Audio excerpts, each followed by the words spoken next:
Hey everyone, welcome to This Explainer. Okay, if you've ever sat down for a massive test, a crucial evaluation, or maybe a high-stakes presentation, you know that unmistakable feeling, right? The clock is ticking, the room goes dead silent, and suddenly, boom, the pressure just feels entirely overwhelming. Today, we're looking at a brilliant distilled conversation between a mother, Mama, and her 12-year-old son, Sujay. And it perfectly unpacks the whole anatomy of performance anxiety. Honestly, it's a dynamic we can all relate to, regardless of our age or expertise. We're going to break down their dialogue to uncover a practical, sports-inspired framework for conquering exam stress. Because, we want to make sure your actual abilities shine through when it matters absolutely the most. So, Sujay describes his own experience with just brutal honesty. He says, I get into a freeze, and then I make mistakes, responding incorrectly or incompletely. I mean, wow, that brilliantly illustrates the paralyzing nature of stress, doesn't it? He isn't just saying he gets a few butterflies in his stomach. He's describing a total mental lockdown. And the result? Well, it's not just a bad feeling. It directly compromises his output.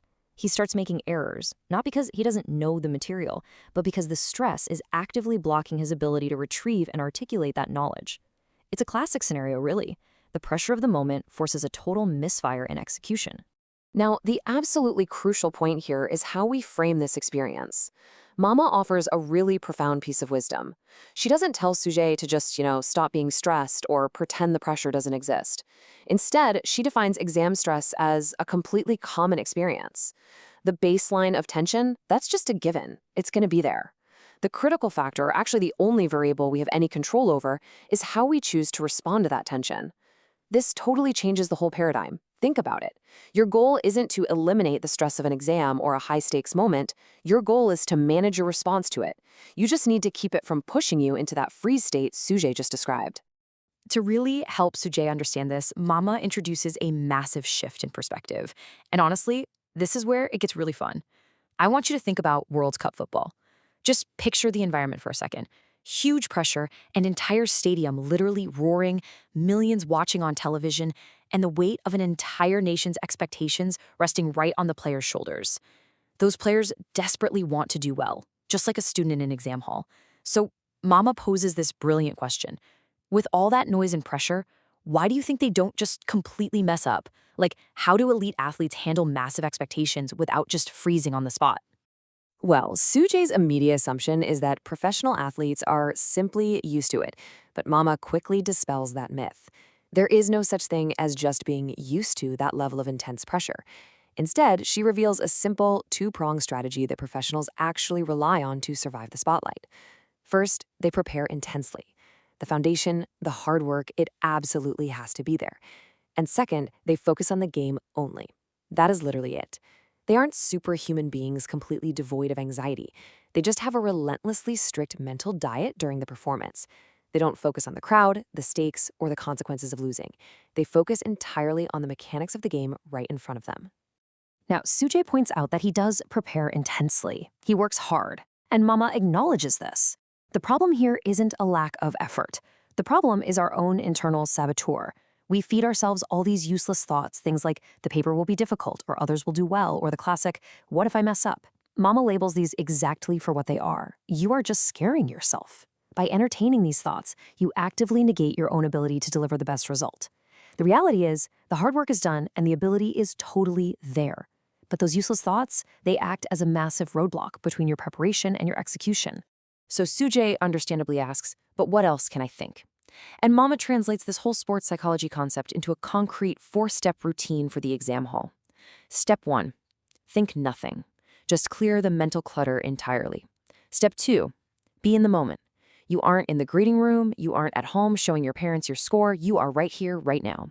Step 3, study the questions. Engage directly with the task in front of you. And finally, step 4, give the answers. That is all. This 4-step process is just incredibly grounding. It strips away all the narrative and all the drama surrounding an exam and reduces the whole shebang to a simple, mechanical transaction. Okay, but what happens after the clock runs out? Sujay argues that he always wants to do well. I mean, who doesn't, right? Mama extends the football metaphor to the aftermath, the post-match review. Here's how it works. If you do well, great. You prepare harder and do even better next time. If you do not do well, you don't despair, you just objectively identify areas that you need to improve upon. Mama points out a really cool fact. Even the greatest footballers in the world sometimes end a whole series without scoring a single goal. But they bounced back. And they do this by looking at the data of their performance objectively rather than letting a failure completely define their identity.